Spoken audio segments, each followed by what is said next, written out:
Welcome to that spiritual, actual, factual answers to questions you're asking. You find them inside you, recite you, reciting the records. Akashic, we laughing, we drafting the passion to vary. It's time for that comedy, dramedy, all of the fanciest, catchiest acronyms. Listeners, listen, we traveling. Conscious is always unraveling. The reading you're having is mapping you back to your natural habitat. Abracadabra, it's magic, let's basking it. To top it off, the host, all the classiest. Now, what were you asking for? All of the answers? What? All the answers.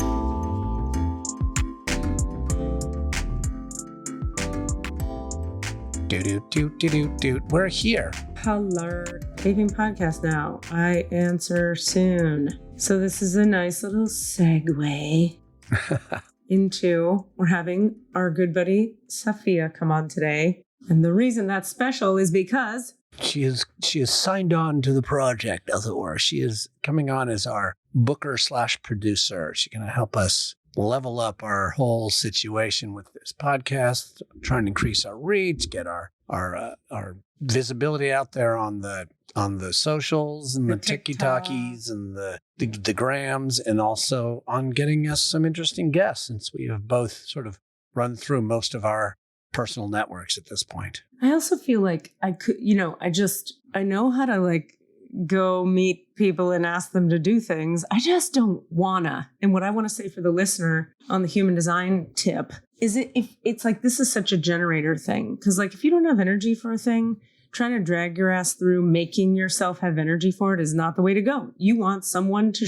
and look at this. Let's just for a second, look at the magic of this. This is what they would say in human design is two generators, you and me, a manifesting generator and a pure generator. Mm-hmm. What we have is warm enveloping auras. So our auras are pulling people in that are into what we're being. So we're responding to life, making the podcast, following our authorities, doing our thing, and we're enveloping people aurically, because that's what generators do. And then we don't have to drag ourselves through doing things we hate doing. Somebody showed up and offered. Yeah. What a miracle. What a miracle. Desmond. Remember when fucking Desmond showed up out of thin fucking air? Fucking Desmond, fucking air. Fucking genius, fucking life-saving, making it all possible Desmond. No big deal. Could not literally do it at all without him. In any way, shape, or form.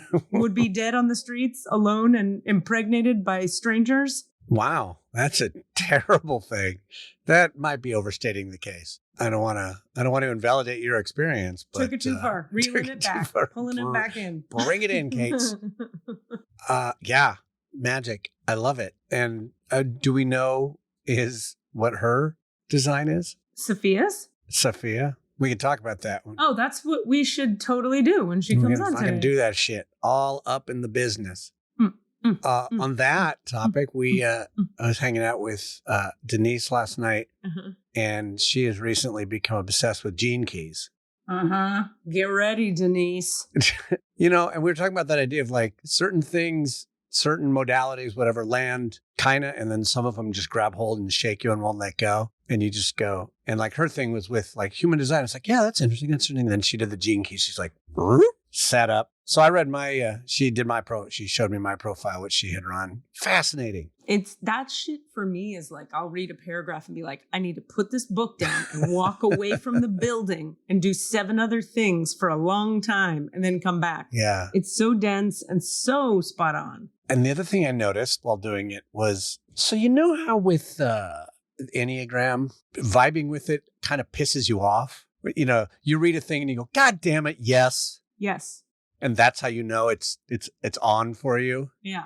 So the gene key was similar in that I read mine, except similar but the opposite, because it wasn't God damn it. It was oh, I love that. And I every sentence of my all the different paragraphs that I was reading about my mission and my passion. I don't remember what there are 3 categories they were addressing. Was yep, okay, and I got it, and it made sense when I read it. Wow. And then I read Denise's, and I understood the words, but I could not even resonate. I couldn't even resonate for her because it wasn't my language. It wasn't my words. So that was interesting to kind of just to read someone else's and go, I imagine that means something to you. Yeah. And that's how I knew it wasn't generic, because a lot of spiritual language can be very it can apply to anybody. Yeah. Broad. Sure. Yep. But this was just this is your mission. This is what you should be doing. This is also where you can, endanger yourself or whatever. I was yep, got that. That's really cool. Yeah. Yeah. Gene keys, really dense, really good stuff. There's a whole like schism. It's kind of interesting, just like socially and politically in the human design world. Some people are really anti gene keys just because the guy who, Richard Rudd, I believe is the Gene Keys guy, sort of like renounced human design and said, you don't need any of the body graph information. You just need the profile and the incarnation cross. And that's all you need. Interesting. Yeah. And so, but what everybody in human design says is, yeah, but you were in human design 20 years and then you got to this. Right. So like you needed the 20 years. Now you do this. It's not, you don't have to renounce the other thing. And now, what's interesting about that, if you look even closer, I was talking to my teacher about this. I was like, why do you think he did that? And she was like, because he's a 6'2". And I was like, good fucking point. Because 6'2s, I happen to be one. The 6'2 is always looking for like, what is the next thing beyond?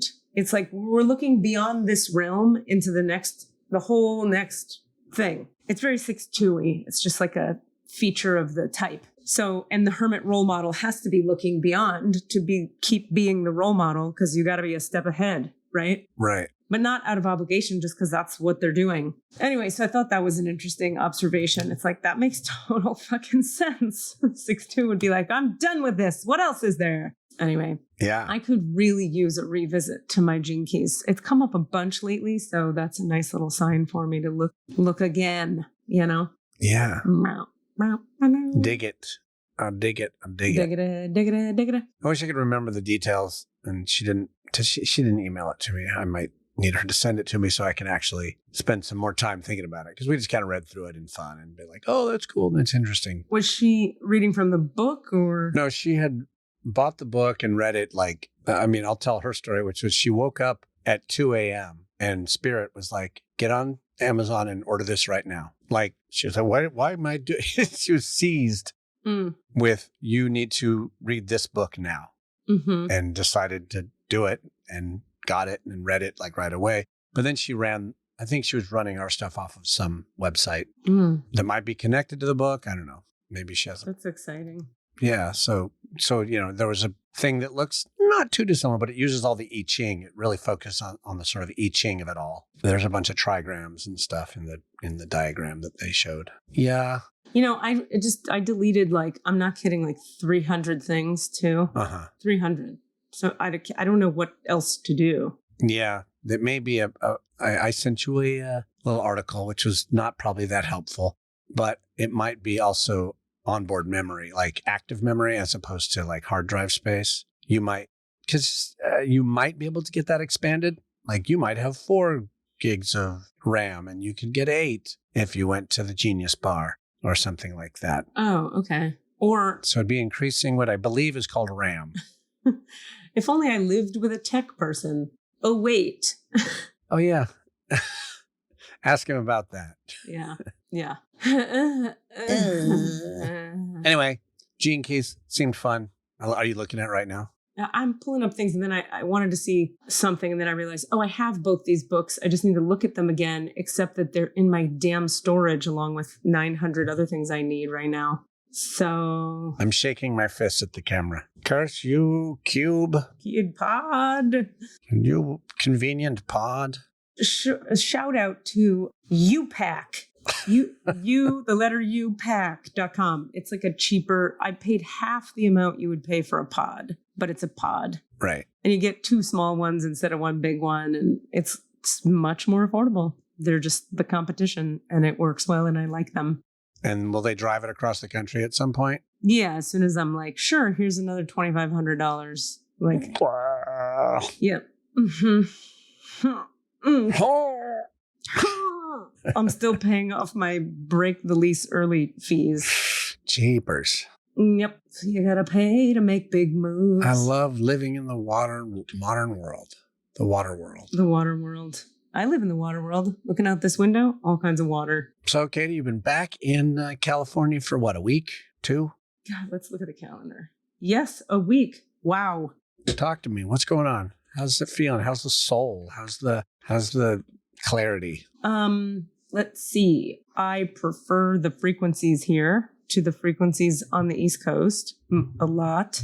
Very grateful for the water and the wind, although it gets a little fucking chilly. But chilly is preferable to I'm dying of heat, and the moment I walk outside, I'm sweating just from existing. No thanks. No. There's a lot of good stuff popping up and happening, like developments and cool, fun things I feel excited about. And like one of the things that was always hard where I was in Florida was there's just not a lot of arts infrastructure. So you're either creating the thing or you're doing something at this kind of not very evolved level. Uh-huh. Except for the improv group I was a part of, they were solid. Anyway, already here, I'm just like, oh, right, there's this and that and this and that. And it's easier to kind of be like, there's infrastructure that you could use. And I'm looking at renting some spaces. And so there's like options and things are gorgeous and have been around a while. And I'm looking outside of grids I've looked at before. And I don't know, I'm just exploring. There's a lot of cool, fun stuff to explore. Definitely in a period of, how do I say, feels like everything I was has dissolved. And now I'm like, it's the first time, I've probably said this a bunch, but it's been eking up on me bit by bit where I'm just like, well, any number of things could happen next. I usually have a feeling of like, this is what's next. Let's do this now. But I don't feel very clear like that right now. I feel like, cool, we got all that out of the way. And now, I don't know. And it's all very one moment at a time. It's almost like the instant I get ahead of myself at all, well, what am I going to be doing? Or how do I, where do I? It's like, nope, right back into the moment with you. Yeah. So yeah, I'm playing with some fun, cool ideas, but like all of it is like, some days I feel very like, I'm going to get a tech job. I'm going to work in HR at a tech company. No kidding.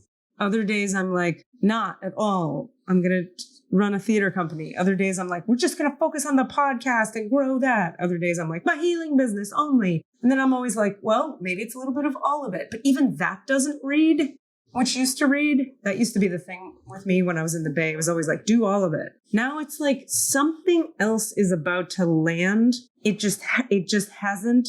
And I think it's because I'm landing here, I definitely resonate with that feeling of like, how's it going? I don't know. And that's okay. But I don't want that to sound like, I don't know. Right. But just, right. How are you? I'm good. Yeah. Not great, but not bad. I am on solid ground and I don't know what is next. And I'm interested to find that out. Yeah, that's interesting. Yeah. I've been in that for a while, but I feel like I'm just starting to crest out of it. I suddenly have a number of auditions and callbacks, which has not happened forever, like for years. And so that's interesting to Tell us about those. People like let things start to unfold. Like all the work that I was like, well, I'm probably barely going to be in play. And I still might not be. I don't know. But like, I'm finally got a call back for this play that I've been wanting to do. And then I got an audition for Berkeley Rep that they reached out to me for, which would be early next year. And like, if I got all the things that I'm auditioning for, I'm booked, I'm going from not being booked at all to being like, go down to Carmel, come back, go do 1984 if that happened, and then take a breath and then go to Berkeley Rep. Like if they all came through, I'd suddenly be booked. Mm-hmm. Also, none of them can come through, and that's also acceptable, but I would like some of it too. And we should tell people about our shared improv Sunday about to be experienced thing. Yeah, I just yesterday I was sitting there and I was like, Sam, I suddenly was seized with letting Sam know, that you are here, but also we have this thing from the long past. Sam used to organize, Sam Shaw, who is our improv buddy that we have talked about and had on the show. He organized this thing called Awesome Practice Group, which is just basically an organized, thoughtful jam for improvisers, but invite only. Like, he curates it. He's like, okay, I want, and he makes a slightly different invite list each time, though it always includes sort of the core group. And I was like, invite Katie. He said, I will. And he did. We had a great email chat. He's great. Did I tell you that I'm going to go down to San Jose Comedy Sports and audition for them? No, you did not. Yeah. This coming, the 23rd, I think they have 2 days of auditions. One is, I think, this coming Saturday, and one is Wednesday, the 23rd. And I fell in love with short form out there in Florida. And I'm like, let's go Comedy Sports. It's fun. It's so fun. It's so fun. The closest I've come to Comedy Sports is we did a show at the Improv Festival, and they were part of the festival. And we put together a house team to go head to head with Comedy Sports. And that was a blast because they know what they're doing. I saw that show. Oh, okay. Yeah. I was there. They have that framework dialed in. Yep. It's tight. It's tight. You know, the sort of fake competition. Mm-hmm. I shouldn't tell anybody it's fake, but Mm-hmm. the idea of, setting it up as a competition just to amp up the energy. Yeah. Yeah. Is it fake? I mean, it is a competition, but if that's I feel like as improvisers, we're trying to do the best show. And in the same framework of like, as improvisers, you want to make your teammate look good. Uh-huh. You kind of want to make the other team look good too by, I see what you mean. you don't want to like slap them down or spank them. Uh-huh. You want to have a good show. So you want to, Yeah. so the competition isn't like, fuck you fucking loser. Yeah. But unless that's the character you're playing, but I don't know. I mean, when I did it, it felt like we were performing together and it just happened to be with the context of a competition. Yeah. It's just like a shape. Like, I feel like with improv, you're just giving it a shape all the time. Exactly. Oh, that's another thing I forgot to tell you last time I was going to, and then we got distracted with other things. I've had a couple people say they miss when you and I do Pravi gaming things on here. Oh, yeah. You told me. Oh, I did? We should do it again. Yeah, well, let's do it. We should do some. Not today. We don't have time. Well, fuck that then. But next time. Yeah. Or the time after that. Yeah. Okay, so because the timing is good, at some point she'll be hopping on. We have our buddy Safiya coming on today, who was on before, a long time ago. Yeah, a while ago. I don't remember how long ago. Me either. But she reached out to us and said she would like to help us, like you said, with maybe promotions and social media and getting guests on and whatever else. And so we had a great meeting with her and we have some plans. And then Cassidy said, well, why don't we have you back on to tomorrow's episode? This was yesterday. Why don't you book your first guest and have it be you? Yeah, exactly. By the way, if you're listening and you're like, you guys should have blankety blank on, please let us know. What thoughts do you have about who you want us to have on and whose records you want me to get into and whose whatever habity hoobity. How do they do that, Katie? They would go to, the place. allanswerspod@gmail.com. That's where they'd go. That reminds me, I'm making a list of names for her. What is our dear friend? Rebecca, maybe Bats person who has her own podcast, friend of Fontana, tall. Oh, different Rebecca, because I'm thinking of Rebecca Paretsky, who is not tall. Her too.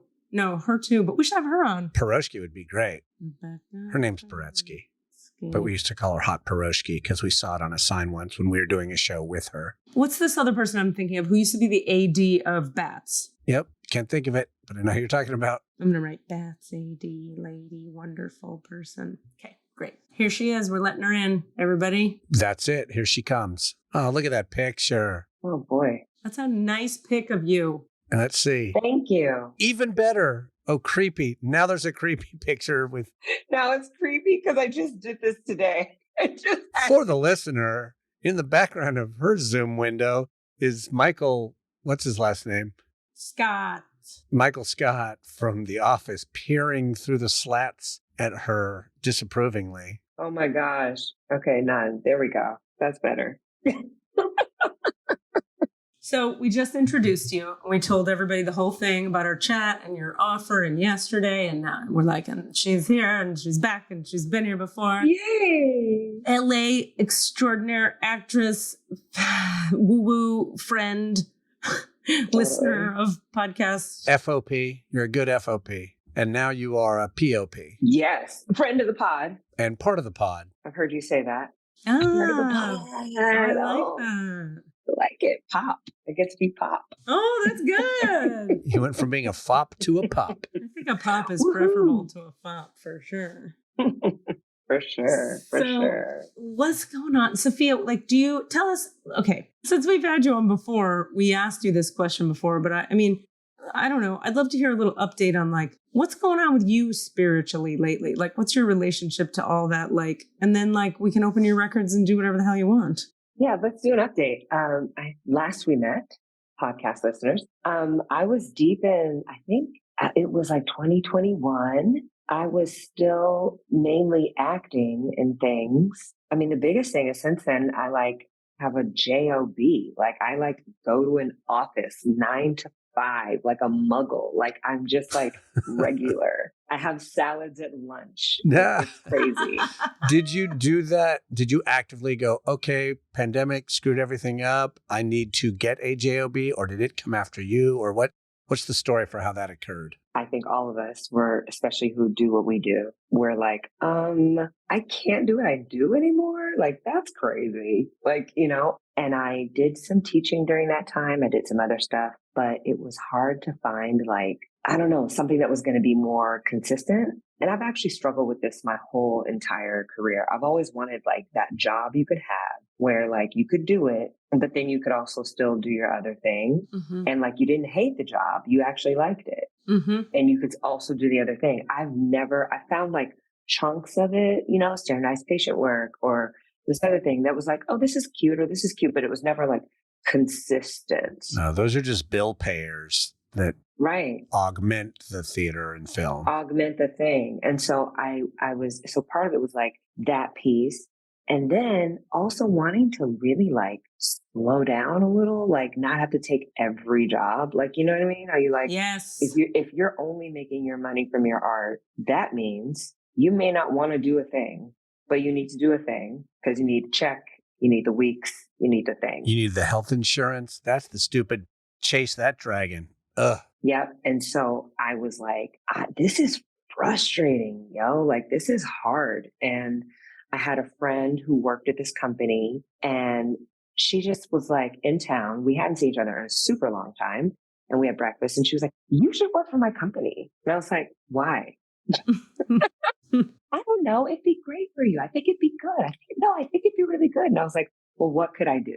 Like, I have no skills. Like, let's be honest. And then she was like, you could do this. Yeah, you could do that. And she really helped me out through the interview process. And one interview led to another. And I kept going. And I was like, I really like, I'm getting close to this job. Like, am I going to take that? Like, and I did. And it's been really interesting to be it. I still feel like a fly on the wall in this world. And also, we all have applicable skills, right? Like we all have skills that actually translate to other things. I think as an artist, it is the case that a lot of people don't see that or recognize it or not acknowledge it. But I think in this instance, for the first time, I kind of just embraced it. Like rather than me being like, I was an actor, but I don't do that anymore. I was like, I'm an actor and this is what it's like. And this is how this applies to what this job is. And I just kind of leaned all the way into it and I got it. And I was like, well, it'd be really nice to have a salary for like at least a little while. Yeah. Like a salary? Whoa, yes. Never had one of those. And in doing so, I've still been able to do acting work. Like I've still done like 2 shows while I'm doing this job. Oh, wow. It's been very challenging because I'm very tired. I bet. Yeah. But I'm like, I've done it. And I'm like, oh, I guess I can. And I also think about the work I want to take artistically differently than I would before. It's less like I need to do it or what's out there because I need a job. It's more like something comes my way and I get to go, okay, like, how does this feel? Does it resonate? Would I take time off to do this gig or not? And that's kind of how I'm able to balance. So that's a big difference from the last time I was on the pod. Making yourself get to choose, allowing your picker to work. Mm. Exactly. Yeah, it's been bananas, but I'm not mad at it at all. Like it's been pretty crazy and incredible to just be able to provide for myself in a completely different way than I ever thought I would in life. I hear that. Do you have here's my dream about jobs? Because my version of your story was like my healing business. The only problem with that is I'm in charge of it. Like I'm still an entrepreneur, which means I have to make the money happen. I have to be creating stuff all the time and try to, and even that is getting old to me. And I'm kind of like, well, shit, you mean you could just go to a place and then do some stuff and then they pay you? That sounds fucking nice. Here's my main dream. And I want you to tell me if this is happening for you. I have the total fantasy of work friends. Oh yeah. I want work friends where you go and you see these same fuckers. And at first you're like, I hate all these people. And then 3 weeks in, you're like, well, that lady's kind of fun. And then you're like, that's my salad friend. Yeah. And that's the guy who I do copies with. And this lady's kind of fun because she always wears a weird outfit. Like, you know what I mean?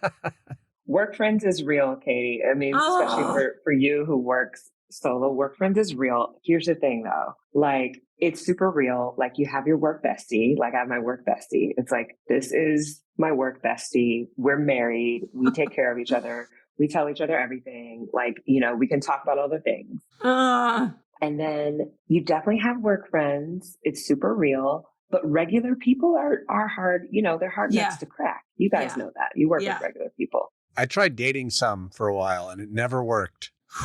It doesn't work, does it? They gotta be artists in some way. I agree. It's really hard because they're very, you know, you're like, hey, Rob. And they're like, hey, like, Totally. I'm just saying hello. Like, Totally. You're always so happy. And I'm like, yes, because this is kind of a performance to me in some weird way. So like, right. You're not invested in it in the way they are. Totally. But it is exhausting too. So the balance is like, yes, you have work friends, but I like need to retreat often and find a quiet spot, find a room, find a booth. Like, cause it's like, I don't want to talk to anyone. I want to listen to a podcast. I just want to do my work in solitude. Yeah. So it's great. And also like there's a constant balance here. At least for me, because I am, at the end of the day, I'm an introvert. Like I'm kind of always doing this dance between like how much I have to give and how much I have to be like, no, okay, now I need to like kind of go cocoon for a while and take care of myself because I don't want to be, I'm going to be exhausted talking to people all day. Are you in a cubicle farm? It's an open office. No, it's open office plan. Tech. So, you know, it's just like an open office plan. So it's just like desks and everywhere. It's just like desks. There's no cubicles. It's just. And just because I'm curious, what the hell are you doing? I am working in the recruiting department of a tech company. It's a startup. We're in stealth mode, so I will not give you any more details. But you actually can Google it also. That's the other thing. Because this is a podcast, I'll say that. And so essentially in the recruiting department, there's like several different like facets of recruiting. The recruiters are the people who like talk to the person and are like, hey, are you interested in this job? Cool. And they like are working with hiring managers on certain teams to like find the right account executive, find the right SDR, find the right, you know, person for the job. And then sourcers are the people who like are sourcing the people. They're on LinkedIn. They're like reaching out, kind of going like, oh, I found this person and they seem really cool. Oh, I found this person and they seem like they might be a good fit. Or we want people with this experience. How about this person? And a recruitment coordinator, which is kind of more what I do, is I'm kind of the person who is, you know, putting the person through the entire process. So I'm kind of holding their hand through like, okay, now you're going to do this. And now you're going to talk to this person. And here's your answers to this question about this. And so I'm kind of working with the team on like how we're going to take people through the process in a way that makes the candidate have the best experience possible. Interesting. Yes. It's kind of like casting. That's totally the analogy that I used in my little thing. I was like... Casting / company manager. Exactly. I was like, it's a lot like casting. It's a lot like the organization that I have to do for my auditions, the organizational skills that I have to use in order to keep things on track for myself. Like it's kind of very similar. And also just customer service, right? Like it's also and I've done a ton of customer service. It's very much like being kind over email, being kind over text. How many exclamation points are too much? Like these are the questions that I ask myself every day. Like, oh my God.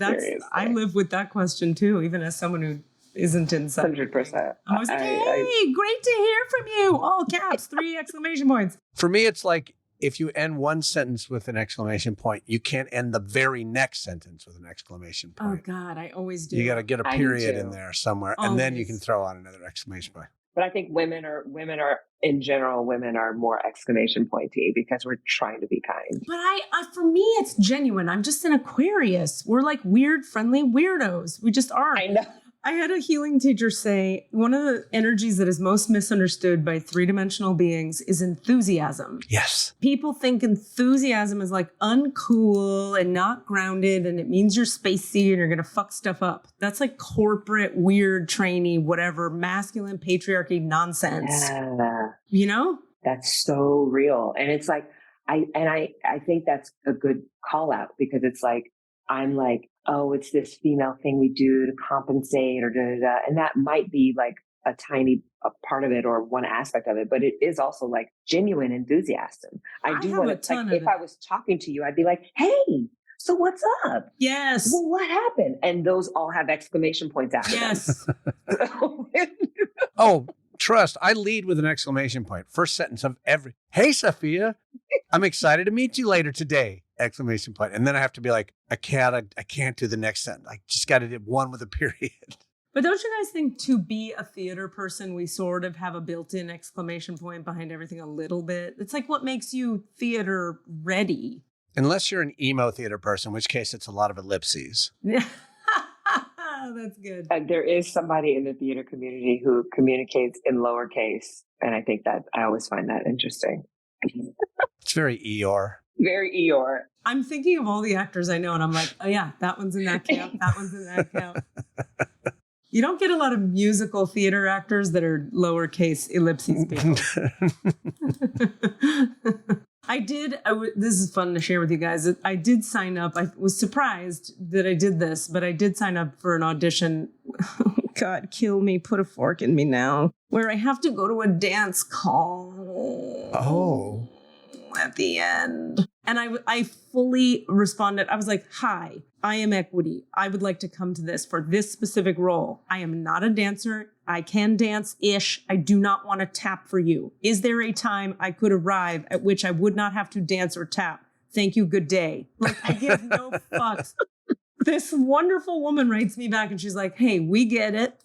There's some roles in this show that are not da-da-da. And she said, I'll put you in at this slot. And then if you start the dance call and you're like, this, what? No, you can leave. And I was like, all right. That's wonderful. Thanks. I learned a long time ago, never go to a dance call first. Like for myself, I'll go, I can do that.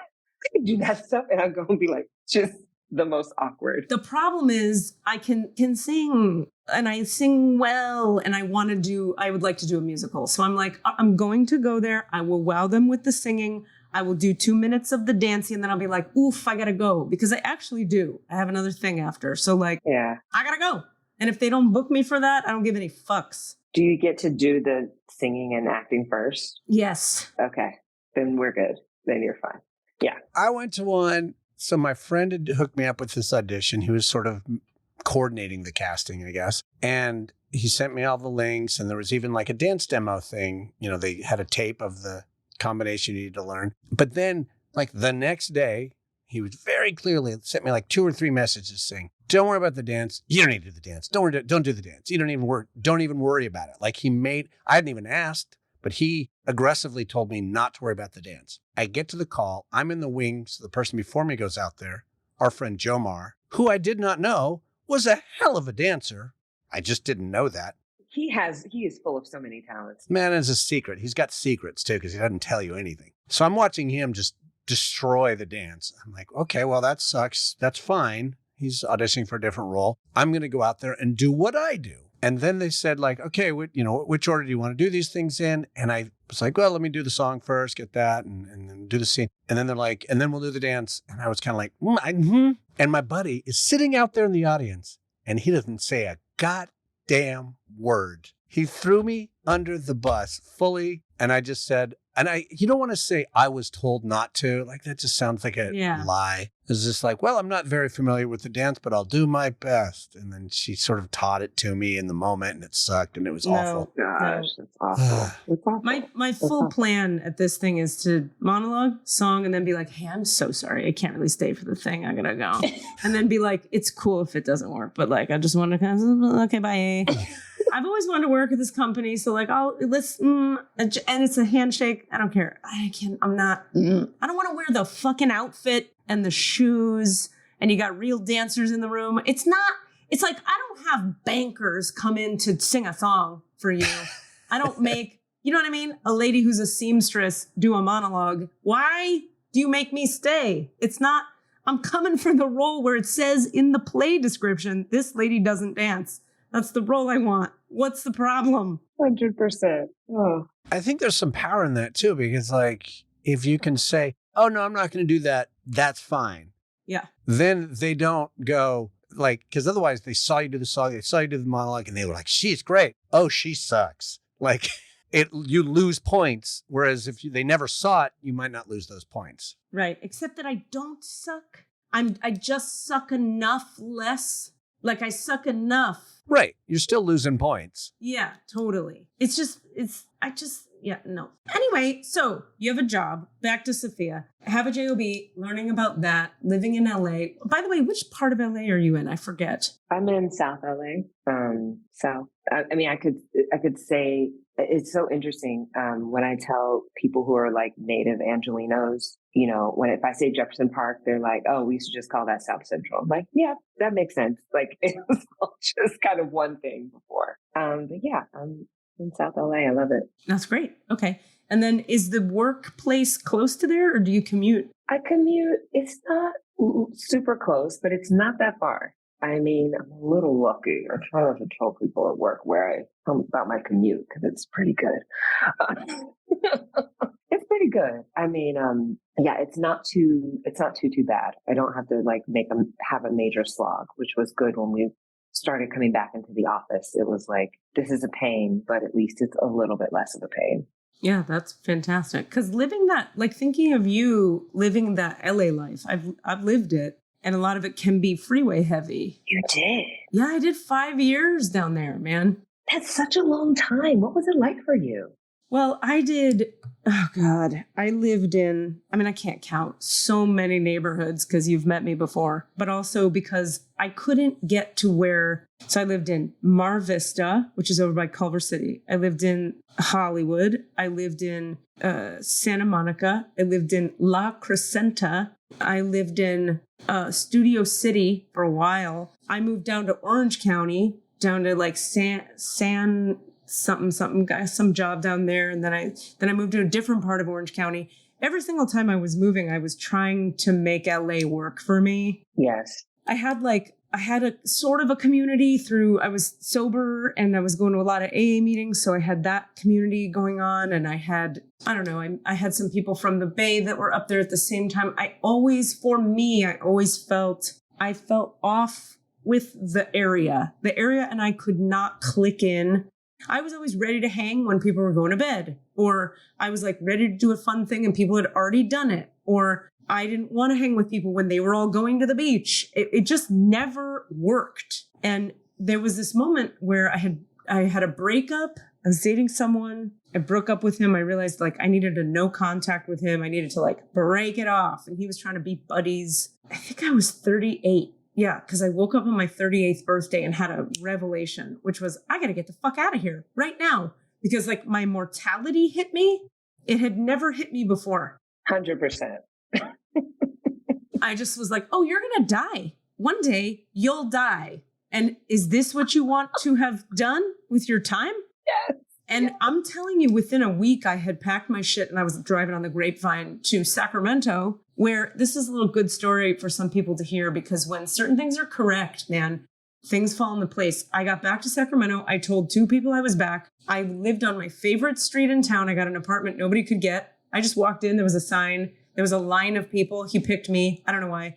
I booked 3 shows back to back. It was just like ping, ping, ping, ping, ping, because it was such a mismatch for me. And I always felt like, and I booked commercials and shit there. I booked shit. I wrote a fucking solo show and got a manager and got it produced and made money and whatever. I just hated it. And then when I left and everything fell into place, I felt like 600 pounds of weight just sort of lifted off my shoulders. It just wasn't for me, but boy, did I want it to be. And I tried. But that is so beautiful. The metaphor I always talk about is I always felt like I was putting you know how like people that hike up ice walls, you use an ice pick? Yeah, I was like slamming the ice pick of my will into these solid ice walls. And then I would hook in and then slide down.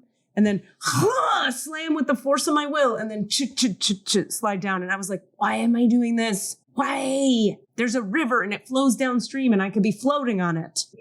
So finally I floated on the river. I'll tell you. And that river is the Sacramento River. That's right. One more quick thing though on that. This is a phenomenon. I wonder if you've experienced this. Safiya in particular, right at the time I was trying to leave but couldn't get myself to leave, I would have this experience. It happened probably 3 different times. And then I met, let me think of the actual number, 2 to 3 other people who had had a similar experience, which was they would get as far as the grapevine. You know, you get like to the tip of the grapevine and you're about to go through where all those gas stations are. It's like you're finally leaving it. You pass Ventura. Yeah. And you're like, I'm going to come off the hill and I'm on the 5 and I'm going. I would get right to that spot and I would book a fucking commercial or something. And like they would call you in the car and you'd have to turn around. Yes. What? At Button Willow and go back. Or I'd get an email that was like, hey, check avail. Are you available for, and I'd be like, fuck, because you hustle your life and you're like, I'm not going to say no. They're asking me, I have to, what? So I would literally get slingshotted back into the fucking place and I couldn't get out of there. It happened a bunch of times. And then I met a bunch of other people who had a similar experience. I, at the time, was in Sufi school, or I had just graduated Sufi school, and I was learning about this thing called the shaitan, which is the darkness energy. It's the opposite of the light. We talk about it in healing context a lot. And I was like, this is shaitan 101. This is the darkness going like, but you could have this sexy thing. And I'd be like, I want the sexy thing. Then I would take the sexy thing and I'd be miserable again. Interesting framing on that. Totally, because you could frame that a million ways, right? Right. Because you could say like, I guess it's not time, or I'm meant to be there for something, and that like, but you're framing it like, no, that's darkness. Like, I know it's heavy. I know I don't want it. That's really deep, because I think people often always kind of like, you know, when the guidance we're getting seems off from like the thing that we know we want, we're like, but this doesn't make any sense, right? I mean, similar with me taking this job, it was like, this makes 0 sense in my life. Like, I have spent my entire life building a career. I've been working very steadily. I'm incredibly lucky. Why would I go do a job? But it's like, and then to like, during that time, of course, there's like, something comes up like, oh, do you want to do this thing? And I'm like, do I want to do that thing? And like, but it's interesting to frame it as like, that's the darkness pulling you back, rather than like your evolution is kind of pulling you in a direction. I hear this all the time from clients, and they're constantly saying nonsense to me. Here's what people's favorite thing is to do, particularly if you do any spiritual work ever, is a coincidence happens. It's gotta be for my highest good. Nope. Here's why. Let's learn a thing. I'm excited. No, because sometimes... Enthusiasm! Exclamation points! No, because we have to understand there are so many energies at work all the time within ourselves. There's shaitanic energy, there's entities, there's your past, there's karma, there's fear, there's projection, and then there's what you're visioning and creating and what you want. Then there's what's correct for you, then there's what's incorrect for you. Sometimes when a synchronistic magic moment happens, this is where I see it the most. I'm going to calm down a little bit with my clients, is an ex-boyfriend or an ex-partner shows up. Well, but he showed up. So we're meant to, or should we get back to 9 times out of 10, when an ex who you had real problems and it was bad and he was toxic for you and he's back, that's because this is not a gift. It's a test. Are you really committed to yourself and you're going to do what's correct here spiritually, or you want to go back to the comfy shaitan? Because the shaitan is sexy, and the thing that people don't know about it is it masquerades as the light all the time. One of its favorite ways to do that is to show up synchronistically. So this is why we have to develop this ability. We don't have to, but I support it deeply. Each of us developing our own way of asking, wait a minute, is this actually part of the path here? Is this in my highest good? Or does it seem like it, but it's actually taking me back to Shitsville? I remember you talking about the id, how you share that with a person. And so that's doesn't necessarily mean health. That's not necessarily a healthy thing. It's just like an energy that you share. And I remember that being that was so helpful for me, because I was like, yeah, that's that thing that has shown up for me in the past. And it's similar to what you're saying now. It's like something that seems synchronistic and it seems so perfect and it seems aligned, but you can kind of always tell because there's a tiny part of you that's like, yes. Do I wanna? Because when it really is synchronistic, and I can say this from experience, you're like, everything in you is yes. Like every single cell of your body is yes. And there's no part of you that's like, and the only part of you that's is that part of you that's just like, this feels weird because why would I want that? Or how am I going to make this work or XYZ? But it's new and you have fear about it, not it's wrong. Yeah. But every time it's that shaitanic stuff, it's like, there's that part of you that's like, there's something achy. And I have to do a better job of trusting myself when I hear that, because I do, but I trust it. And then I like beat myself up for 5,000 years, going like, well, because you wanted the job, you wanted a gig. But I would point people to our recent mini episode that we just published recently that Katie did of just about wants and needs, and really how that's broken down. And I think that's applicable to this. It's like you wanted to book a commercial because that would, in your mind, that was the reason I'm in LA, right? So you have to turn around. But you didn't need to book a commercial. You needed to find fulfillment and artistic recognition, or you needed to da-da-da-da-da. Yeah, I'm a big... there are many people who go for the shiny thing and the shiny thing pays off. That isn't my path. Like sometimes a shiny thing pays off, but only when it's correct. In other words, we want to make this rule. I notice humans always want to be like, if it's shiny, it's good. Or if it's shiny, it's bad. It's not either of those. It's like some shiny things are aligned and some not so shiny things are aligned. 100%. I worked for a long time as a cater waiter, and I did so many fancy parties in New York with so many fancy people. There were several times when I was like, I would never want to spend time with these people. And they're all like very rich and very fancy, and I have no desire to know them. Yeah. What does that mean? Like, you know what I mean? Yeah. And I think because we kind of sometimes place value on people who have achieved a certain thing, who have a certain amount of wealth, we're like, oh, well, they must know something. Oh, well, they must have something. Totally. And being in those environments really taught me like, that is not true. And there's no part of me, just the way I'm built, that I can sacrifice who I am to be in that environment no matter what. And there are times I've been in them as a just person, and I'm like, I have no desire to be in this environment, and I'm going to leave. Why are you leaving? I don't want to be here. Tell me about it. I'll tell you one. One time I got invited by this. I'm talking about the toxicest man you've ever met in your life. Very famous, a lot of money. I've never met somebody sicker. He stalked me. I moved because of him. Nightmares on the television. Famous. We'll talk offline about who. I don't want to say because I'm afraid of him. That's right. And so in LA, he took me to shall I? Yes. So there was a Sony party for the Oscars, and I bought the dress, and I had starved myself into being beautiful enough to feel good about this nonsense fucking event. And I go to this thing, and I'm telling you, every famous person I've ever admired, my whole life was there. I some people that I didn't talk to them because I was like, I can't ruin what you are in my mind. I'm keeping you on the other side of this room. I can't. Mandy Patinkin was there. Joey from Friends, whose name I can't think of right now. Fucking what's her bucket from The West Wing. Tall Allison Janney. So many people. Okay. And I talked to a lot of them. I'm not going to say the name of this one person. I was at that time watching a show I was obsessed with. And it was that she was the character on the show who, if I was casting myself in my dream role, funny. It was funny. It was a comedy, funny lady who's also kind of attractive, but not too pretty, but not unattractive. I was like, that's my role. God damn it. She's doing it. She's there with her husband, right? And I've got this clown with me, and God, he was the worst. Boy, that's we could do a whole podcast on that guy, whole episode. And I'd like to, for the sake of the listener. Anyway, I'm there with him, and I look good, and everybody else looks good. We're all looking good. And the one person I couldn't help but go up to was this woman, because I was like, I every day stare at this show. I watch it over and over and over. I have to meet her. And I had no plan. I didn't have anything slick to say.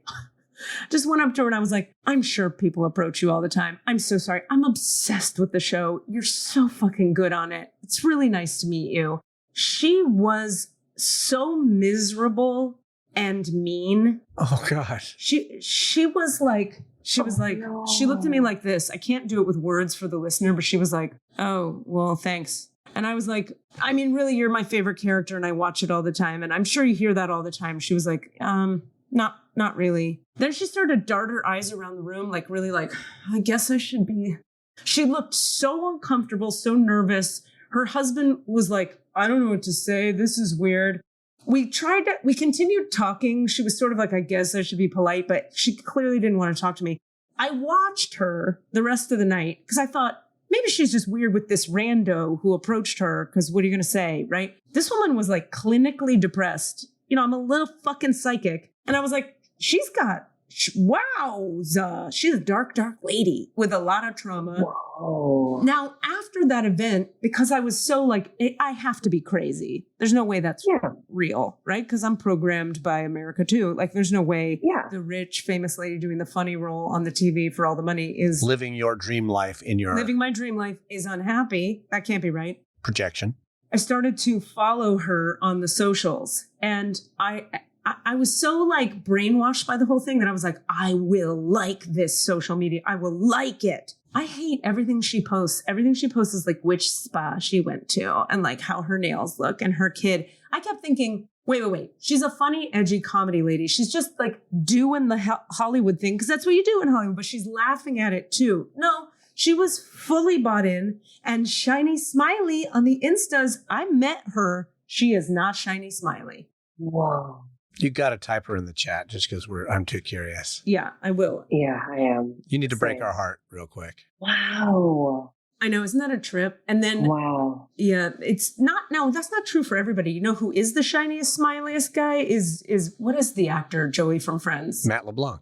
Matt LeBlanc he's a golden retriever, shiny magic unicorn puppy dog. You can tell. He's like from across the room. You're like, what a great guy. He's just fantastic. Yes.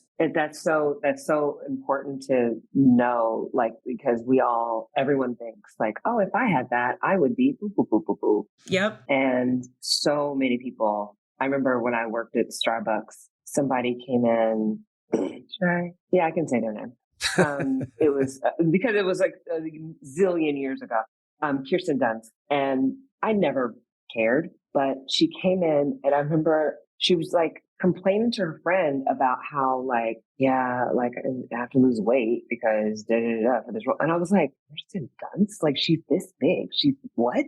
And I was like, are you serious? And she was like, she was the coolest person. And I was like, she's really fucking cool. And how dare the industry make her feel like that? You know what I mean? It was really, I was like, wow, like that's that was really revelatory for me, you know, just because it doesn't matter who you are or what level you get to, like saying you're still a person who's dealing with life. And trauma and past and attachments and fears and insecurities and demands. I'll just say in the meantime, the show episodes that Matt LeBlanc did is absolutely brilliant. If anyone has never seen it. Oh, I did see that. Mm-hmm. I didn't watch it. Is it like mental health stuff? Isn't it like therapy? No, it's different. No, it's he basically plays himself, like a version of himself, which is one of my favorite genres of things. They're doing a reboot of a British show in America, and they cast him as the headmaster instead of like the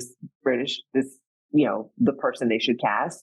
And the way it unfolds, the characters on there, it is truly one of the most delightful and funny things that I've ever seen. And it was from watching that I was like, oh, Matt LeBlanc is really great. Like he might be a real person. Right. We have this image of him as Joey as being something that he probably isn't. I found the name of I found it. Hold on. Okay, just for curiosity's sake. That was frustrating. Oh, I don't know it. Never watched it. If you look up the name, you'll be like, oh, that person. Oh, okay. I never watched. It doesn't matter. I was obsessed with the show, and you get the point. Yeah, absolutely. Not to mention the dude. Okay, I'll tell one more terrible Hollywood story. I love it. I love that you have these. I heard yours. Yes, the other one was the dude that took me to that party, who turned out to be a borderline personality disorder. And I won't tell the whole story, but he was so crazy that when I finally realized it and broke it off with him for good and moved away so he could never find me, I hoped, his texts went from, he wrote me a text, 6 paragraphs. You're an angel from heaven, and I've made so many mistakes, and I learned from you, and what a gift you were. 6 paragraphs. 20 minutes go by because I know better and I'm not engaging. 20 minutes. The next message, fuck you, you fucking cunt. I'm going to find you. You're a dark piece of shit. Nobody's going to you're never working this. 20 minutes later, I fell in love with you the moment I saw you. I'm talking about black and white, like two different people messaging me. And this went on for days. That's how crazy this guy was. It turned out, end of story, maybe 6 months later when I finally was like, had nothing to do with that whole side of town and him and the whole thing. He had, God, how do I tell this without, let's do it like this. What's like an incredibly popular television show right now? Good question. There's a lot of them. Okay, let's do it like this. So picture the West Wing. You guys remember the West Wing? I remember the West Wing. Very popular in its time. This was not the show, okay? So Allison Janney and what's his name are the leads, right? Picture a character who like their aide, the aide in the office, who's on a lot, but has like 3 lines per episode, right? On a huge show, an Aaron Sorkin huge show. This wasn't an Aaron Sorkin show, but I'm saying to make the point, right? He decided, this real person who had a role equivalent to the aide, right? Decided he was going to make up lies about what's the name of the lead actor in The West Wing? Martin Sheen. Sheen, not short. Very different. No, but Martin Sheen is the dad of the Sheens, right? Yeah. Okay. So imagine you're on that show and you have a one-liner every 3rd episode. And you decide in your mind to spread rumors about Martin Sheen. That you're going to go to the producers and tell them nonsense lies about Martin Sheen, the famous actor that everybody loves. You're going to make stuff up about it and they're going to believe you and they're going to replace him with you. He did that so overtly and so transparently that he got fired off the show he was on because everybody was like, what? Oh, so it didn't work. Didn't work. Got fired. That's insane. Didn't work again after that. He's done. He's just done. I mean, that's how fucking crazy this clown that I dated twice was, which tells you a lot about where I've come from, guys. Yeah, you've made a few relational mistakes. Well, let's frame it like I've grown a lot. How about that? In the past, you have grown through some really intense things. Yeah. Yeah. So anyway, LA can be dark, but it can also not be. It can also be great and beautiful, and it can be. And to LA, to bookmark it, bookend it. Yeah. And yeah, sure. Yeah, I still feel like I don't really know how I feel about this place. Like I got here right before the pandemic. I don't really know. It's fine, but I'm not like, oh, it's so great for me. Like I'm not there. That reminds me, before you came on, we were talking about opening your human design chart. Would you be interested in that? Oh, I would love that because I don't know it. Oh, I'm stoked. Do you have your birth time to the minute? Yeah, I'll give you that information in the chat. Birth time and place to the minute. Mm-hmm. I know it by heart because I'm woo-woo. I'm going to pee. Give me a 2-minute pee break. I'll be right back. What's funny is we actually never answered the question that we started with, which was, what is your relation to spirit these days? It's fine. It's kind of listening to myself, like in these weird ways that seem kind of like semi-counterintuitive sometimes. I think that's like, maybe that's where I'm at now, right? Is it's like I'm listening to myself and so often, I mean, and I frame it like that because before, when I started listening to myself again, everything was in alignment with my artistic self in a way that kept forwarding my career in a way that felt very like beautiful and like everything I'd always ever wanted type of thing. For instance, like, you know, when I first left New York for Cali, it was like, this doesn't make any sense. But being back in Cali, then I started actually working and I hadn't worked before that. So it's like all of those kind of things, guidance that I was getting was kind of moving me forward in that direction. And to be in a place where the guidance is going like, actually, like, you're going to do this thing. You're going to say no to a great thing, right? You're going to say no to another great thing. You're going to do a job. You're going to go to this place. All these things are like, none of this feels like, I thought the path was like, okay. And then now we keep climbing up this ladder of, you know, success as an actor and not instead, but it just, to listen to myself now feels strange because it's like, what? Okay. I'm not going to stop listening. Right. If I listen to myself, I might step off the escalator for a moment, and that's exactly. But it's to listen to yourself and not doubt that either, right? And look at all the ways in which that is providing for you as well. And I think about all the things that the creative reservoirs of things that I'm able to sit with, or like writing or doing other things I just don't think I would have done because I would have been exhausted by the grind of theater and life. But because I have a job, the grind of success. Yeah, but because I have this job, like I can take a break to do that and also find the reservoirs of capacity. Because I remember, in the Bay, for folks who don't know, people who are working actors always are working another job. And every time I would do a show, I'd be like, "Oh, did you go to work today?" And then you're at rehearsal. Like, wow, like I'd be dead. I'm so tired. And now to be that person who's doing that, I'm like, oh, okay, like I can do that. Like I can find that reservoir within me, which I think just came from time, maybe experience, having to do it, whatever it is. But it's interesting to just kind of continue to open yourself up to more of like who you are and more of what you have to give in the world.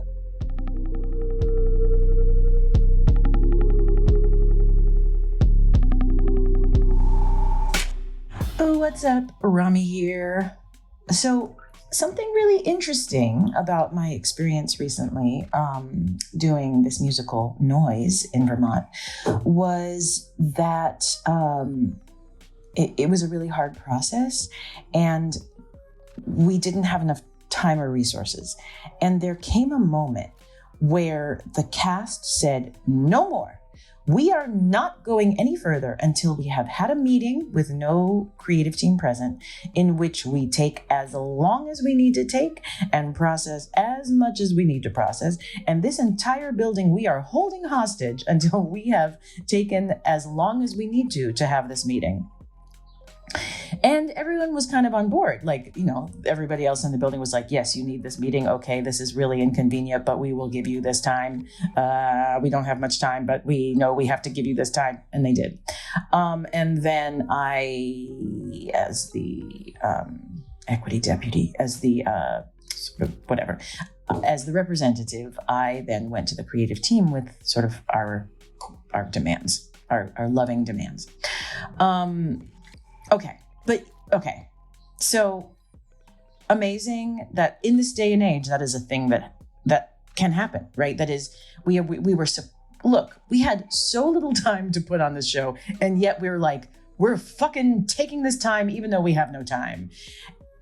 Now, if we had been given a little more time and a little more support leading up into that point, we probably wouldn't have needed that meeting where we just fucking stopped everything. But we did. Like, the time and the support demanded itself, right? Because we weren't getting those needs met in the process up until that point, there came a point where we could go no further without just taking that time.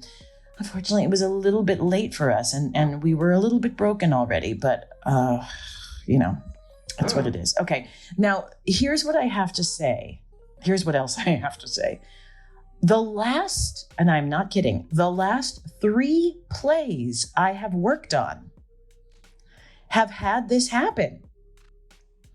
A time came where the cast had to call a meeting without the creative team and the producers present, in which we held the entire process hostage and took as long as we need, and then came forward with our demands.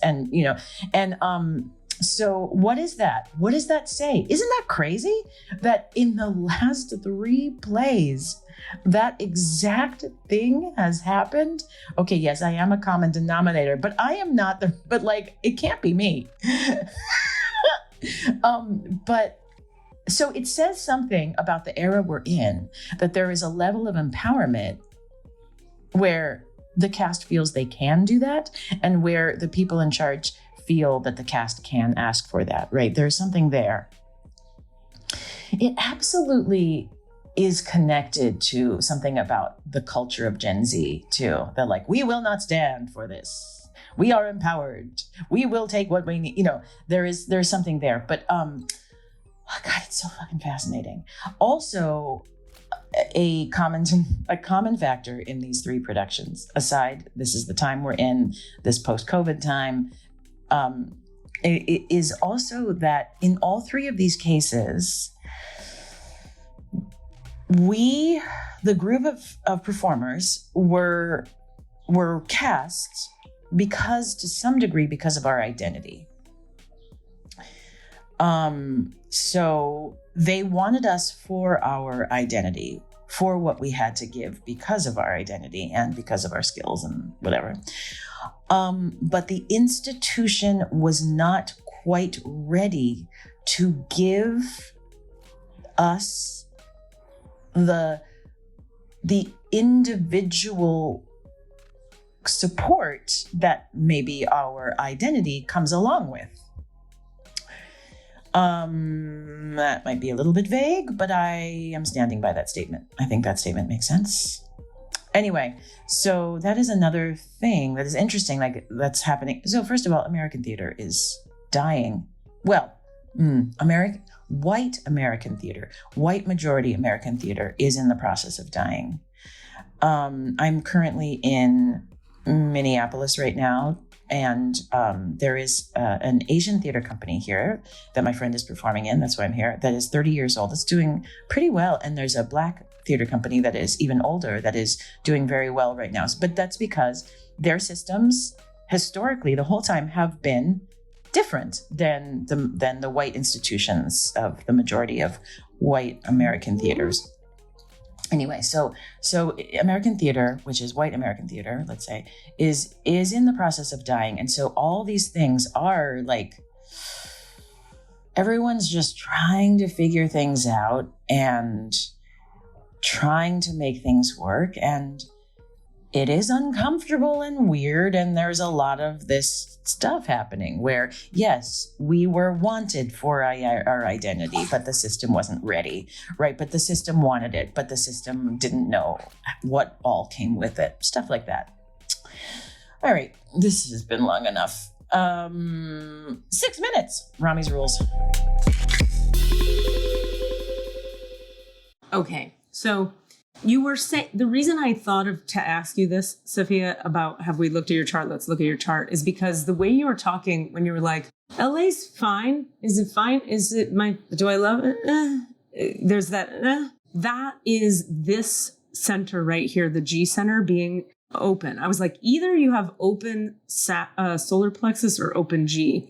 And I'm like, okay, so let's talk about what it is to have an open G center, because there are plenty of people listening. If you're listening and you have an open G, this is for you. G center is the on its side square in the middle of the body graph. Wow, your chart is really interesting. Okay, bunch of things I can say. First thing is, if you're not with us here, Safiya has defined ego, defined emotional center, defined sacral, and defined root, and is single definition. Everything else is open. All the other centers are open. There's a lot to say here. I'm going to give you a quick and dirty download here. First of all, having open G center, and look at this G center, you have no gates hanging off of it. So you see this square? Yeah. There's no colored lines coming off of it in any place. That means that the topics related to that center are fully irrelevant in this lifetime for you. You have that somewhere, like you mastered this somewhere else. It's not a lifetime about this for you now. You also have that all the way up here in your head center. So this is not a lifetime of thinking having any relevance to anything you're doing. And it is not a lifetime about identity or passion. What I love and what I hate. And what are my passions? Who am I? What is my identity? What we say to people with open G is the way to be the most distracted and frustrated as a generator, because remember the not self theme of the generator is frustration. The way to be maximally frustrated with no definition in the G and no gates and channels off the G is to ever wonder what is my purpose? What is my direction? What do I love? Why? You are completely inconsistent in that area. You have no definition there. The places that are Safiya in this chart are the places that are colored in. These centers are Safiya. This is the Safiya-ness of Safiya. All of this openness, open spleen, open G, open throat, open head, open ajna, are where you're going to be inconsistent and unreliable. To yourself in terms of making decisions that are relevant to you for your fulfillment and satisfaction. So what you do not, here's where you want more frustration, try to follow your intuition, try to know who you are and what you're passionate about, try to figure out a good way to say words and express yourself clearly, and thinking and being certain. Any of that is going to lead you to more frustration, more confusion, because all these are inconsistent for you. Wait, when you say not follow my intuition, Yeah. I do follow my intuition. Well, stay with me because I'm going to show you something. Okay. There's intuition, which is this guy, this splenic center, which is actual intuition. Then there's what you have, which is sacral authority and emotional. Well, you have emotional authority, but you have a definition in the sacral center. So what you're following when things work is your gut knowing and your emotional wave. So you'll go like, yeah, I want to do it. No, I don't want to do it. Should I do it? I don't want to do it. I want to do it. I'm not going to do it. Yeah. And then eventually it evens out into like, I guess I'm going to do it. And it's not that exciting when you finally decide. And it's not the height of the wave. And it's not I'm not sad about it, but I'm not thrilled. I guess I'll do this now. That would be what we would say is correct for someone with emotional authority. Yeah. You're also going to have strong gut senses of what is correct for you. Your gut will say, or Mm-hmm. And that's kind of it for your gut. Now, intuition over here in the spleen, it's this sort of quick, dry wind of awareness that people either have or they don't. And your being is not made up that way. You're inconsistent in the intuition area. Now, intuition is a word that means a lot of different things to a lot of different people, which is probably why you're confused right now. Yeah. The way we're taught about what does it mean, clearly you have found a meaning to that word that works for you because you're following it and it's working. So use that. You're great. Don't worry. You don't have to flip your life inside out. In this language, what we would say is you have emotional authority. And what that means is you'll be excited, not excited, up, down, up, down, up, down. It'll even out into a kind of, or yeah. And that is how you make decisions that are correct for you. Another thing I can say is with defined ego, very interesting. People with definition in the ego the ego is a motor. So is the sacral center a motor. The sacral motor is very powerful. The ego motor is very weak. But the thing about the ego motor is what it does is it latches on to something, like it decides, I am doing that and I am doing it until it is done. I will see this through until completion. I'm doing it because I said I would do it. I committed and I'm doing it. Why the rest of the world, particularly artists around me, are you all so damn flaky is probably something you may have heard yourself say. Why can't you just commit? You make a plan, you commit, you do it. Well, that's because you have definition here in the ego. You have consistency in your ego that is connected to your emotional center. So for you, emotions and commitment and having energy for a thing are all one thing. So another way to say that is when your ego latches onto something and it says, I'm doing that and I have energy for it, I am seeing it through to the end, period. Whereas somebody with open ego, which is both Cassidy and myself and probably a lot of people you know, just because it tends to be it's who knows, everybody's different. But we are not designed to make commitments very often. In fact, it's best to not make commitments until you're certain you have the authority and authority-based energy for it. A defined ego person's energy is going to go, I'm doing this. And the moment I know I'm doing it, I'm seeing it to the end. So they advise people with definition in the ego, wait. In your case, it would be wait all the way through the emotional wave before you commit, because you're someone who once you commit, you're going through to the motherfucking end, because that ego is not going to let you out very easily. So wait through the emotional wave until you're like, yeah, okay, yeah. But don't expect yourself to be clear about who you are or what your passions are or what you passionately love or don't love. You will love things, but it will be very inconsistent. You love it today, you don't love it tomorrow. You identify as it today, you don't identify as it tomorrow. The G center, the not self theme of the open G is, I'm lost with no direction and I have to find my direction. That's the not self theme of the open G. So it's the lie that will lead you to the greatest distraction from you being you, is I got to find out, I'm lost with no direction. I got to get found and find my direction. What's the freedom? The freedom of the open G is I'm free to be no one or anyone. I'm like this lady today and I'm that lady tomorrow and I'm an actor now, but I'm not, or I am, but maybe not. What you identify with and love and have passion for, it's going to be inconsistent. And that's not incorrect and wrong. And you got to fix that. That's like in here. That's the part of you. Similarly, with this totally open head up here, the not self theme of the open head is I can't figure it out. I got to figure it out. The freedom of the open head is you're free to not think. So anytime you're like, well, but if I don't think, well, how the fuck am I going to figure it out?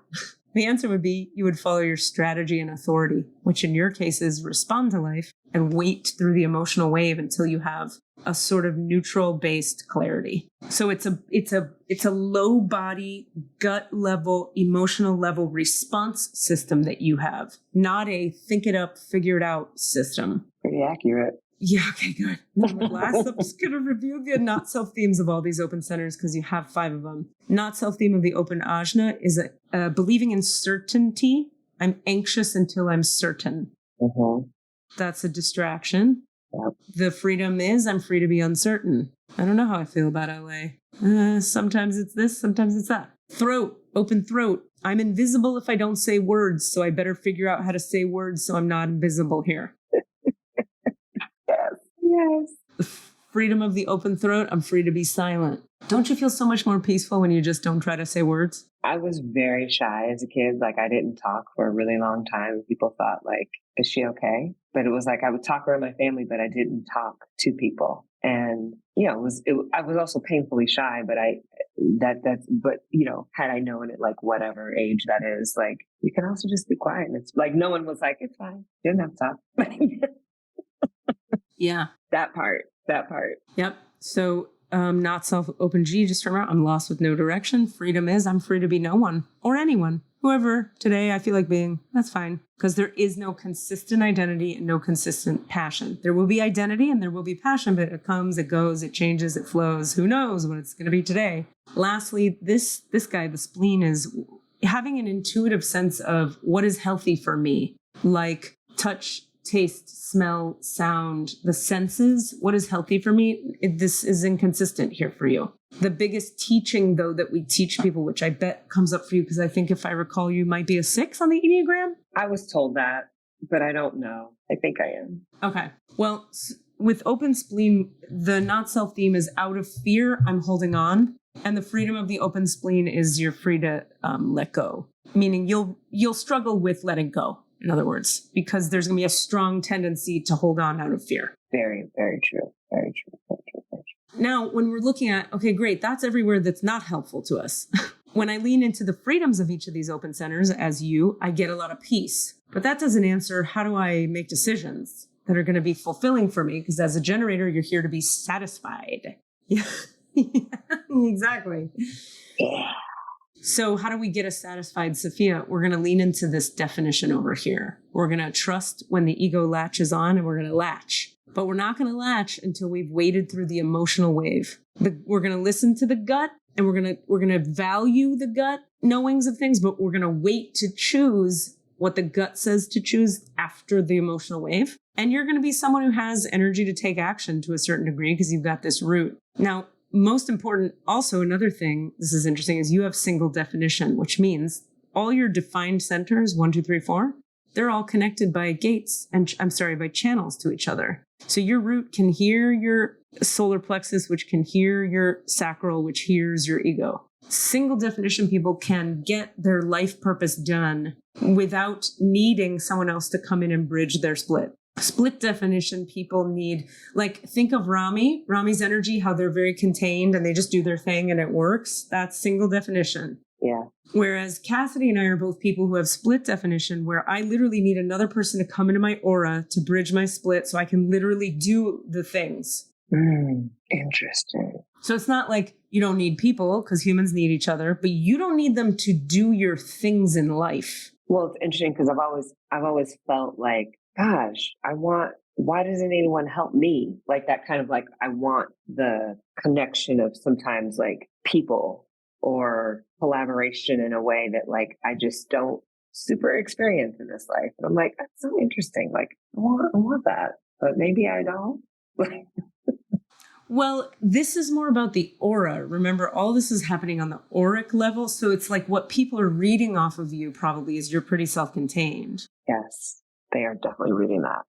Now, I have to talk about this channel and this channel real quick. Because we can't see what this is when you're pointing I know, at I'm going to say it. I'm going to say it in a minute. Okay. So there's a channel that connects the sacral motor to the emotional center. Mhm. And there's another channel that connects the emotional center to the ego. There's a couple of those. And the one you have here, this is a 49.6. I believe that's what that says. It's so small, it's hard for me to read it here. 59.6, right. So this, from the sacral to your emotional center, this guy right here is all about procreation, sex. Like, when does procreation and sex happen? So in other words, when you're in a relationship with someone, you are the decider of that. And anyone who comes in they're going to be like, cool, Safiya's into it or they're not. She's not. And that's what's happening. Because you're complete here. You have both gates here that have to do with when we're boning down, why we're boning down, and what exactly we're doing when we do it. Because it's complete. This is a complete channel. Additionally, this is a community channel here from your ego to your emotional center. This is channel 4037, I think that is. I can't read. Yep. Mm-hmm. Okay. I see it. That channel is all about the needs of the community and the needs of the collective and the needs of the tribe. It's a channel that says, I care very much about how the people in my team, my unit, my community are doing. It's a channel that's like, I really want to take care of the needs of the community. So yeah, just looking at those, that's why I just had to talk about those two channels for a second, because this one it's so much about community and the needs of the community, and you being someone who is going to really latch on to like, the community needs this and I am following through forever until they get their needs met. And I have all the control with what we're creating, whether it's sexual or creative. It's like, this is a procreative channel, the 59.6. So sometimes what you're birthing with someone, metaphorically, is a book or a business or a whatever, right? Yeah. And you have a lot of creative power to be in charge of all that right here. Now, you're also going to have a very creative mind because you're wide open here. Anywhere we're open, very creative, very receptive, all the ideas. It's just you don't want to decide from an open center because it's inconsistent. But you could be the idea person, no problem. Because you could see all the possibilities because you can think in any way because you have open head and ajna. Right. Okay, that's all I had to say. I could say more. Do you have any questions? That was a compelled. I think it's so interesting. Just that thing about where I have definition, right? And how I make those decisions, because I do find that like if I'm going to do something, it's like, and now we're doing this. Like I'm so clear. And even I've done that before. I remember in one relationship, at least, which I remember at one point I was meeting up with this person and I was like, I'm going to go down this path until this path is over. And I don't know that this is the path, but I have to go down it. So I guess we're doing this. Like, it's just kind of like, I guess we're doing this for myself. This is just something happening within me. Like, we're doing this for as long as we're doing it, but I need to go down this path a little further. Yeah. So it's just, it's quite interesting that is how I'm built, and thinking does get in the way. I overthink a lot sometimes. And this is why sitting, meditating, getting down, grounding, like, where are we in here is so important. Well, something you could tell yourself if it's helpful is, and literally anything you're thinking, it's not your thought. It's you're hearing the thoughts of other people. Oh my God, 100%.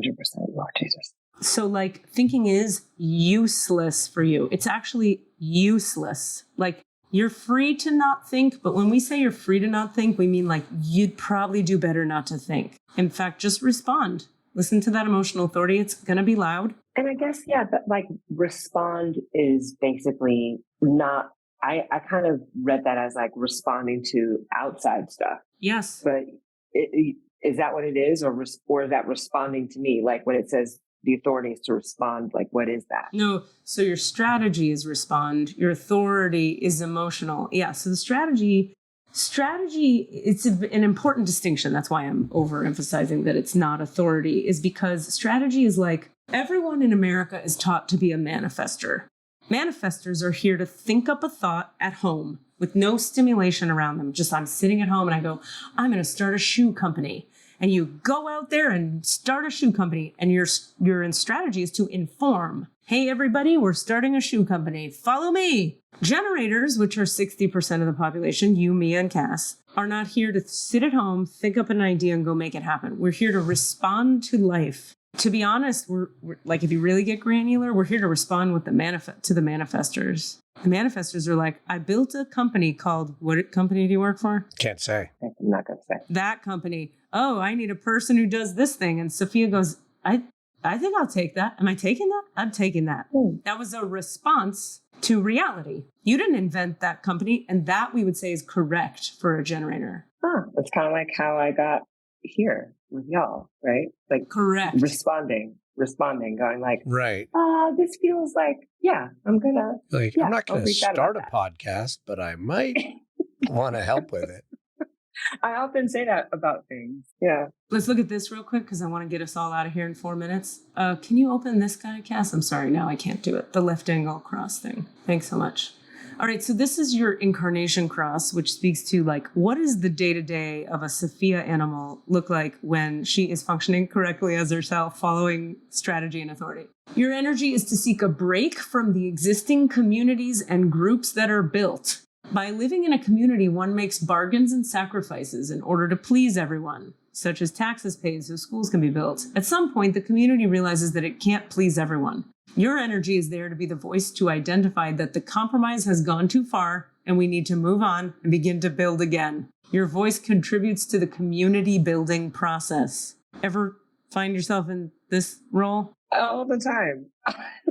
How am I all the time going like, I just feel like the path we're on is not really conducive to what our goals are. So I think we should rethink it. I mean, that's literally what you did with us. You guys are great, but you've taken it as far as you can take it. I think you need some help. Go in the next step.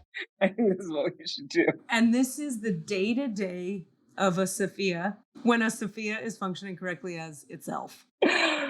Oh my God, that's so funny. That's so funny. Isn't that amazing? Now, the last thing, Cass, if you don't mind going back to the chart for a second, the last thing is your profile. So we have to make it small again. So you have a 6-3 profile. There's a lot to say about that. We might need to have you back on to talk about this, but I'll say just the beginnings about it. It's a very unique profile. It's not the most typical or the most common profile. You're the role model of how to be yourself. Okay, so let me back up. The number on the left of the slash is your conscious personality number. Mm-hmm. And the number to the right of the slash is your unconscious body number. So what is your conscious personality all about? We would say you have a 6-line personality.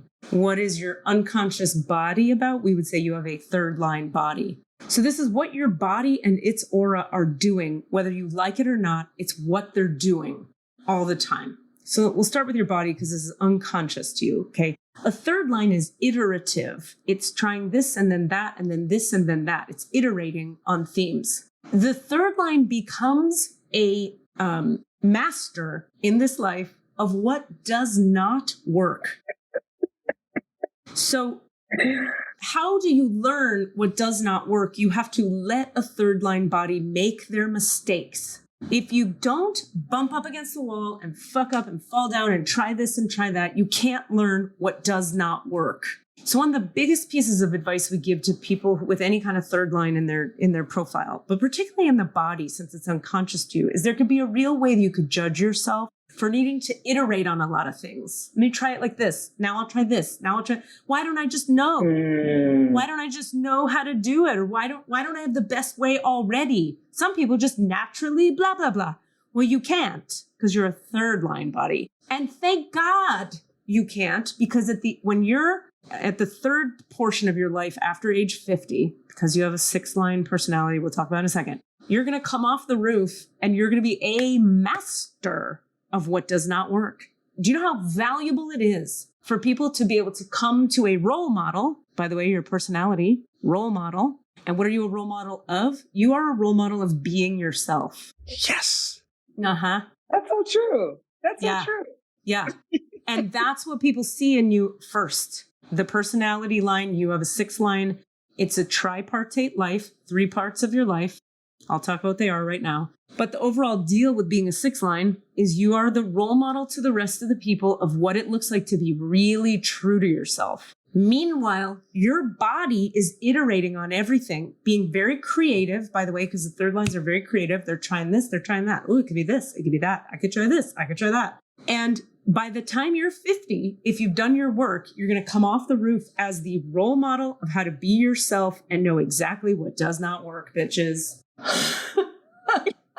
What's up, fellow 3rd line body? I feel you. I feel you. I'm also one. It's a challenging profile in the sense that it's hard to not come in with all the answers, podcast name, and to have to iterate to find them. But it's very glorious when later in life, when you become the master of everything that does not work.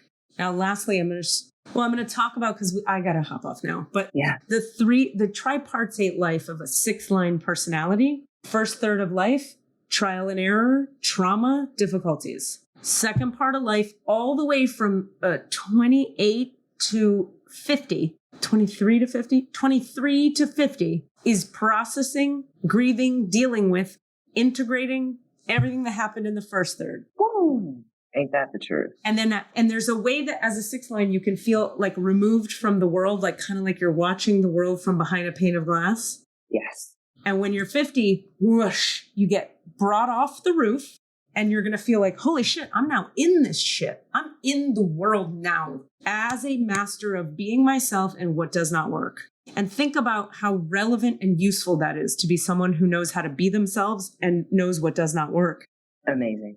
A lot of people are going to just come to the top of the mountain to work with you. Be like, how do we do this? And what does the thing? And how do we? Yeah, I love that. Thank you so much, Kate. I'll just say like, that makes so much sense because of so many things, but like, you know, not beating yourself up for the trial and error is so it's so hard, right? Because you're just like, well, I tried that, and just going like, oh, how about this is like how we figure things out in life? Yeah, well, we do this and then we do that, and to know that that's like just part of me, right? Mm-hmm. And also just a tiny thing, like I was always just super individualistic and super like myself, and people were always like, you're so strange. I was like, I don't know. Like, I just was like, that's just who I am. Like, aren't you a person too? And it's so interesting to me because I never understand how people can shove themselves into boxes and kind of make themselves small or squeeze over here. Do that. I'm always like, how do you do that?